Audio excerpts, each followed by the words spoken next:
The Turkish-backed militia fighters have been gathering for days for a major offensive on the Kurdish city of Ras al Ain.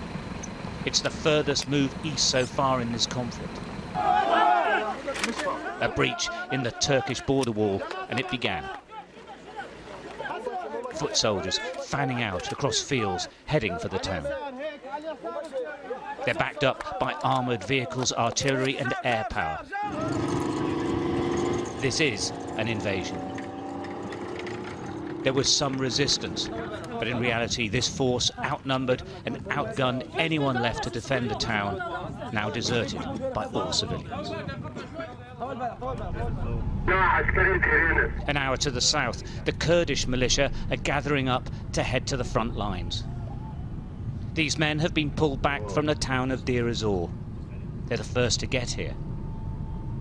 They're lightly armed, but are going into battle regardless. They're shouting, they will defend Ras al Ain. Against an army supported with air power, they're driving towards carnage. But the Kurds have nowhere to go, so they're going regardless. The roads towards Ras al Ain are quiet now. Civilians have left en masse. As we approached a critical turning point, our phones began ringing. The town was lost, we were told, and all the roads taken. We had to turn back.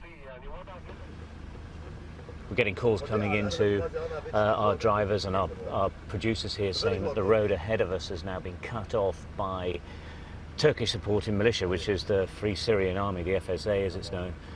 And people are effectively withdrawing quickly to the town of Hasaka. Now, what's important to remember is that that means that the border area that Turkey wants to make into a buffer zone, as they call it, is basically being taken over by troops on the land as opposed to just being attacked with artillery, and this is a huge development.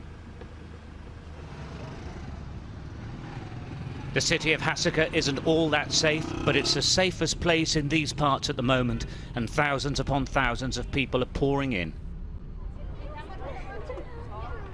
People in trucks or on roadsides have fled the fighting, displaced, now homeless.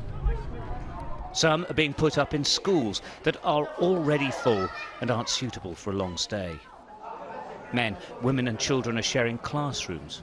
All left everything behind as the fighting intensified. Nobody cares, they say. Where do you want to go? I don't know. Everything, all international, every American, France, Volunteers are helping the best they can. For now, the city can cope, they say, but for one major problem. There is no water in Hasaka anymore. The pumping station has been destroyed in the fighting. Actually, there's no water because they bombed the water station. Yeah, but we're trying to help. We'll try to help. We'll try to do the best for our people.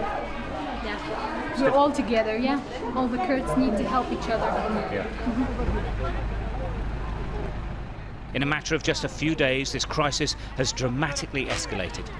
The Kurds are trapped, and against the second biggest army in NATO, they are, to all intents and purposes, defenseless. This crisis will soon become a humanitarian disaster. Stuart Ramsey, Sky News in northeast Syria.